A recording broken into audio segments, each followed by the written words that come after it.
Be me. My name's Alice. I'm a vet tech, almost 30. I think I'm pretty normal. I have a good job that I'm good at. I like animals more than most people, which helps. I have my own apartment, pay my own bills, have a small circle of friends. By all accounts, I've got my life together.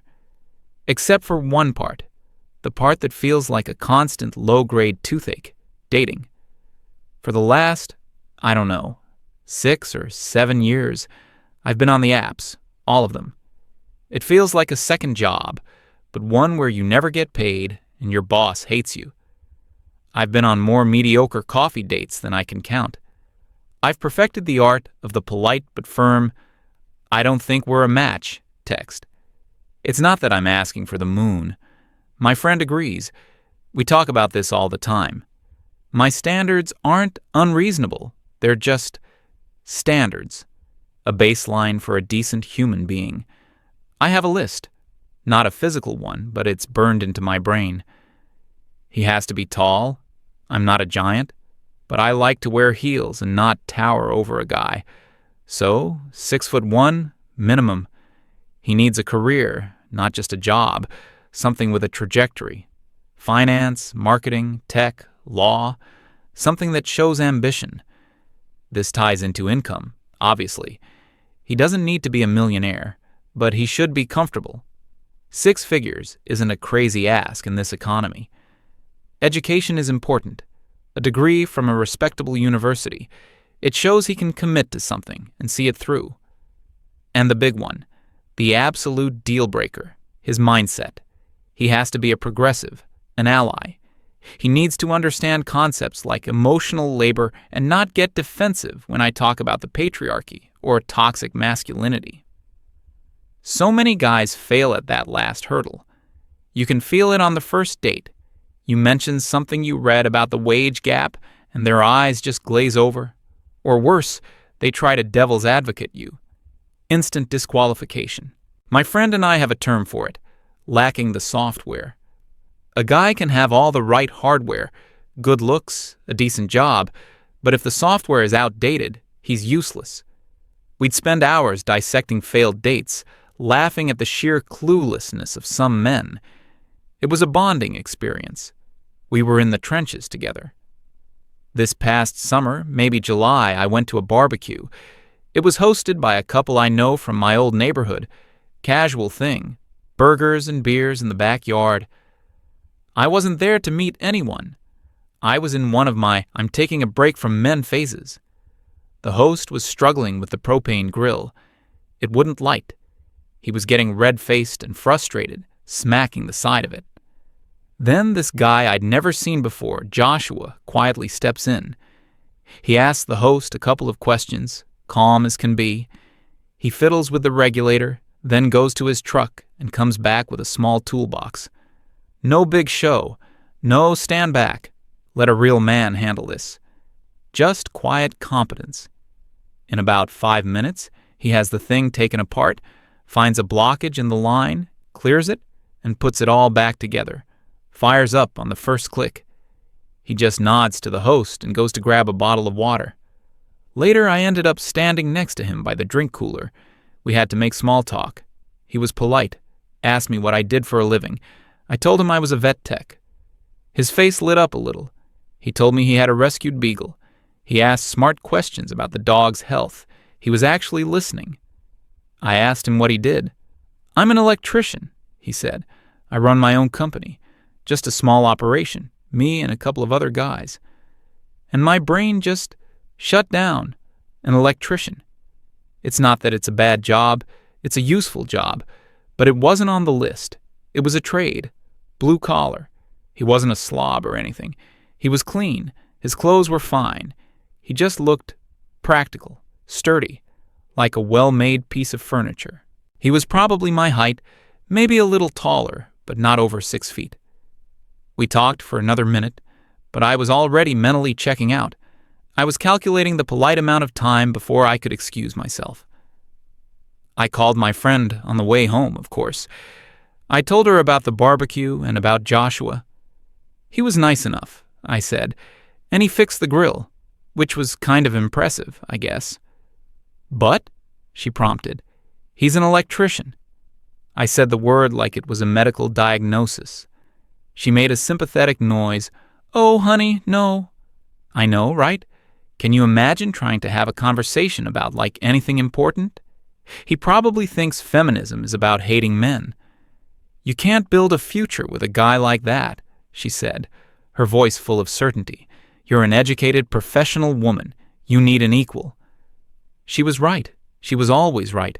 It felt good to have that validation. Joshua was a nice guy for someone else, not for me. I forgot about him almost immediately. A week or two later, I was back on the apps. The break was over. More of the same. Guys holding fish, guys in group photos where you can't tell who they are, guys whose first message is, "Hey." It was soul-destroying. I was on the verge of deleting everything again. And then I matched with Julian. His profile was like a curated masterpiece. It was as if he'd read my list and created a character to match it. 6'3". The bio said so. Job: marketing strategist at a big, well-known firm. Photos: one in a perfectly tailored suit, looking thoughtfully out a high-rise window. One laughing with friends at what looked like a rooftop bar. One hiking, with a mountain vista behind him. Not a fish in sight. His bio was a single clever sentence about wanting a partner for intellectual sparring and late-night pasta. It was perfect. Too perfect. I was suspicious, but my hope outweighed my skepticism. His first message was a full sentence. It referenced my bio. I was already impressed. We messaged back and forth for a few days. The conversation was effortless.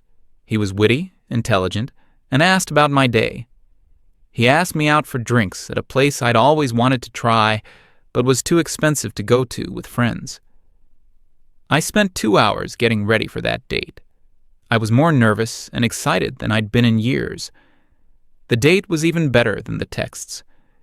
Julian was incredibly charming in person.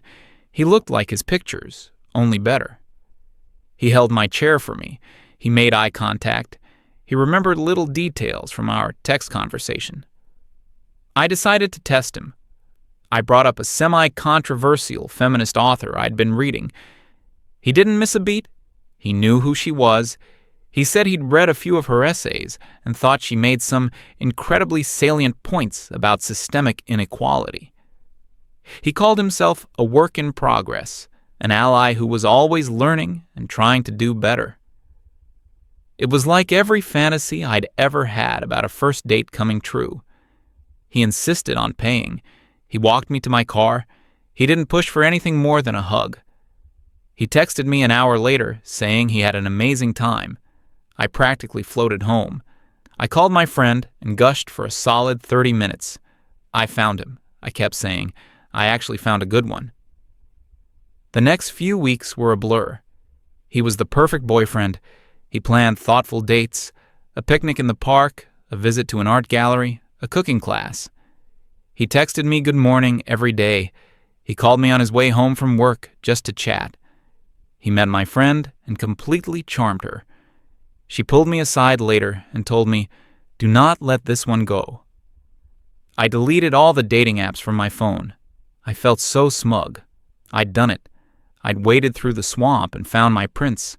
My patience and my high standards had paid off. It was maybe the second month when the little things started. A good morning text would arrive at noon instead of 8 a.m. He'd take a few hours to respond to a message, when before he'd always replied within minutes. When I asked if he was okay, the excuse was always work. Just got slammed with a new project. My boss is a nightmare. Sorry for being off the grid. Had to put out a fire for a client. They were all plausible. He had an important job. I wanted to be the supportive, cool girlfriend, not the needy, clingy one. So I'd just say, "No problem. Hope it gets better soon." Then he canceled a date. We had dinner plans for a Friday night. He texted me an hour before. "Hey, so sorry. I have to bail.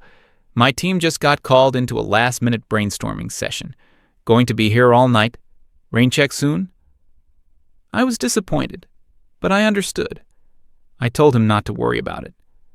I spent the night on my couch, watching a movie and feeling a little lonely. The next time we saw each other, he was extra affectionate, telling me how much he missed me and how stressed he was at work. He made me feel guilty for even being a little bit annoyed. The pattern continued. The gaps between his texts grew longer. Plans became more tentative, always conditional on his workload. He started using therapy speak against me. I tried to bring it up one night. I used all the I statements I'd read about online. "I feel a little disconnected when I don't hear from you for a whole day," I said gently. His face hardened. "I need you to respect my boundaries," he said, his voice calm and level. "My work is very demanding, and I don't have the emotional bandwidth to be in constant contact. I need a partner who understands that and can give me space." I felt like I'd been punched in the gut. He'd turned it around and made me the bad guy. I was the one being unreasonable. I was the one not respecting his needs. I apologized. I promised to be more understanding. The physical distance grew too. The sleepovers became less frequent. He'd say he needed to get up early for a meeting and had to sleep at his own place. The whole thing felt like it was slipping through my fingers, and the harder I tried to hold on, the faster it slipped away. My friend told me to be patient. "High-powered men are like that," she advised. "His career is a priority. You just have to be his peace, the place he comes to relax. Don't add to his stress." I tried. I really did. I bit my tongue. I swallowed my disappointment. I replied to his once-a-day texts with cheerful emojis. I was playing the part of the cool, low-maintenance girlfriend, and it was eating me alive. I felt a constant humming anxiety in my chest. I was so afraid of doing something wrong and pushing him away for good. I was losing myself trying to be the person I thought he wanted, but I kept telling myself it was worth it. This was the guy, the one from the list. A little bit of turbulence was to be expected. This was what a real adult relationship was like. I had no idea how wrong I was. The end came out of nowhere, or maybe I had just been refusing to see the signs. It was a Saturday night. Julian had canceled our plans again. Another work emergency. I was scrolling through social media, bored and feeling sorry for myself. I was tapping through the stories of people I barely knew when I saw it. It was a video, posted by some girl I think I'd met once at a party. A loud, crowded apartment. Music thumping. In the background, for only a second or two, I saw him. It was definitely Julian. Same shirt he'd worn on our last date. He wasn't staring at a laptop or on a conference call. His arm was wrapped tightly around the waist of another girl, a pretty brunette. He was leaning in, whispering something in her ear, and she was laughing, tilting her head back. They looked intimate, comfortable, like they'd been doing this for a long time. The air left my lungs. My phone felt heavy in my hand. I played the video again and again, 10 times, 20 times. I zoomed in. There was no mistaking it. That was him. The work emergency was a party. The last-minute brainstorming session was another woman. Every excuse, every canceled plan, every delayed text message suddenly clicked into place. It wasn't about his demanding job. It was never about his job. I felt a surge of white-hot anger, followed by a wave of cold, crushing humiliation. I had been such a fool. I had defended him, made excuses for him, twisted myself into knots to be the cool girlfriend, all while he was doing this. I took a screenshot of the video, zoomed in on him and the girl, and sent it to him. My only text was, "Looks like a tough brainstorming session." My hands were shaking. I stared at the screen, waiting. For what? An apology? An explanation? A lie? The little delivered receipt turned to read. The 3 little dots appeared, indicating he was typing. They appeared, then disappeared, appeared again, then nothing. I checked his profile picture. It was gone, replaced by the generic gray avatar. A message appeared below our chat history. You can no longer reply to this conversation.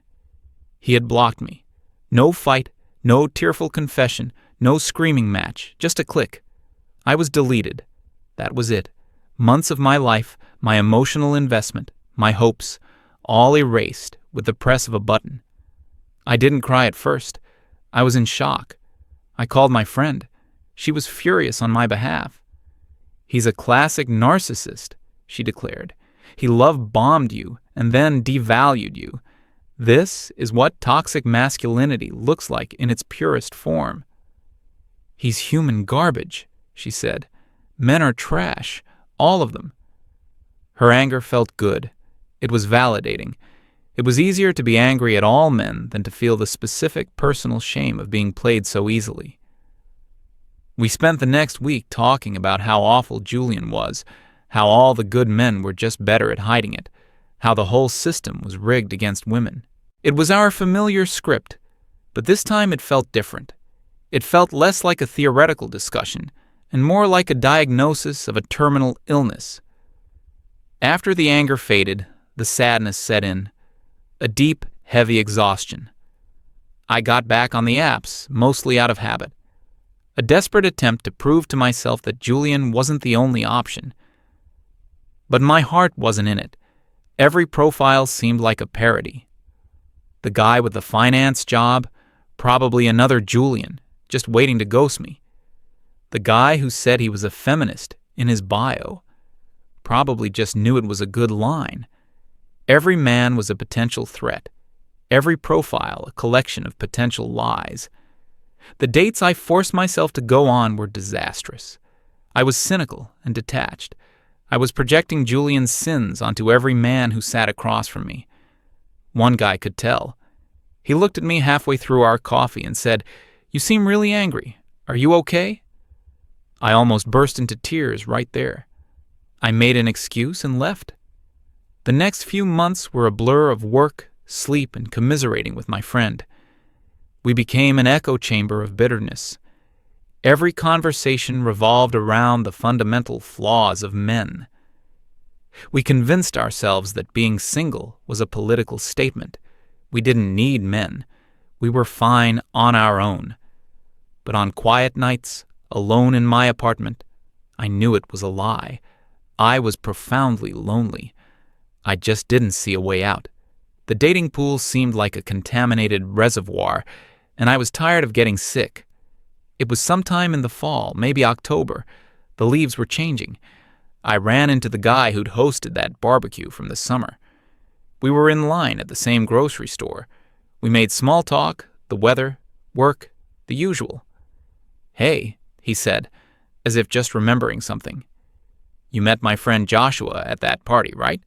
The electrician?" The name barely registered at first. Then the image popped into my head. The guy calmly fixing the grill, the short, polite conversation by the cooler. "Oh yeah," I said. "I remember him. How's he doing?" "He's doing great," the guy said, a big smile on his face. "His business is really taking off. He had to hire 2 more guys just to keep up with the work." He shifted his grocery basket. He bought a boat, a small fishing boat, nothing crazy. Takes it out on the lake almost every weekend now. Says it's the most peaceful he's felt in years. Then he said the thing that changed everything. He told me the other day he's completely given up on dating. Said it was like a rigged carnival game and he was tired of wasting his money and his time trying to win a prize that was probably broken anyway. He seems genuinely happy, you know? Just content.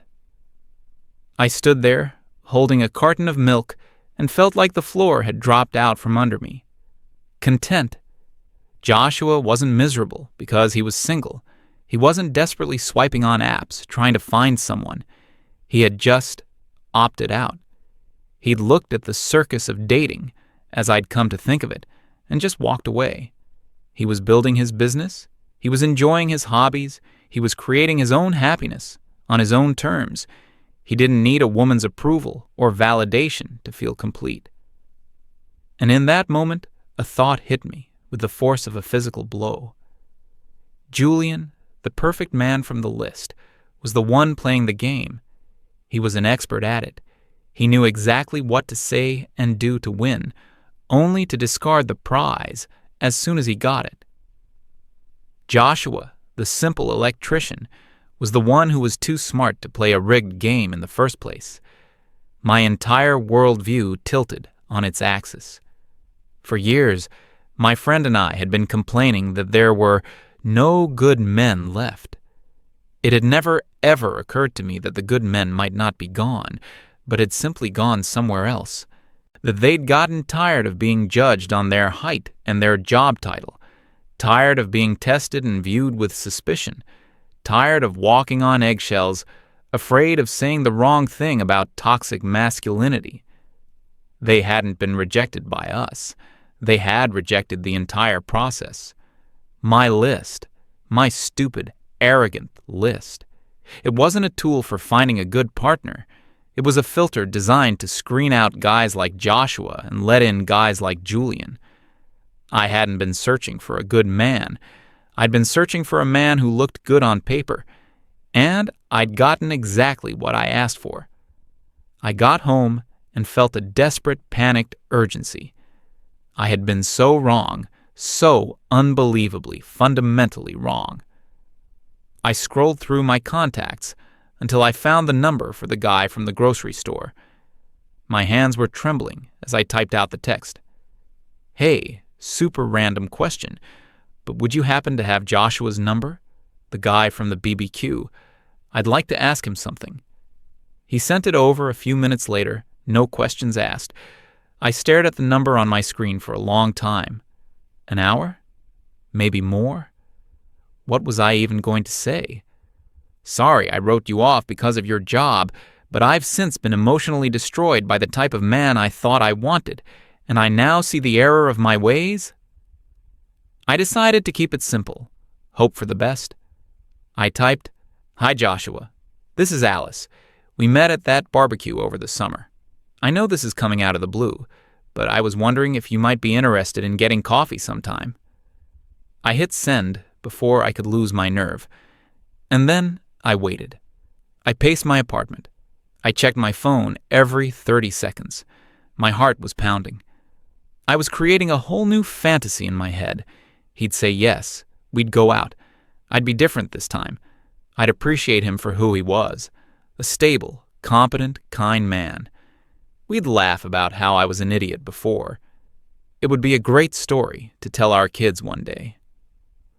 An hour later, my phone buzzed. It was him. My hands shook as I unlocked the screen. His reply was only 2 sentences. Hey Alice, thanks for the offer, but I'm going to pass. I'm not really dating right now. Wish you the best. That was it. No anger, no, oh, so now you're interested? No gloating. It wasn't rejection, not really. It was a statement of fact, a closing of a door that I never even knew was open. He wasn't playing the game. He wasn't on the field. He wasn't even in the stadium. He'd gone home. And I was standing there, in the middle of the empty circus tent, finally understanding that the real prize wasn't winning the game. It was being smart enough to never buy a ticket in the first place. I had no one to blame but myself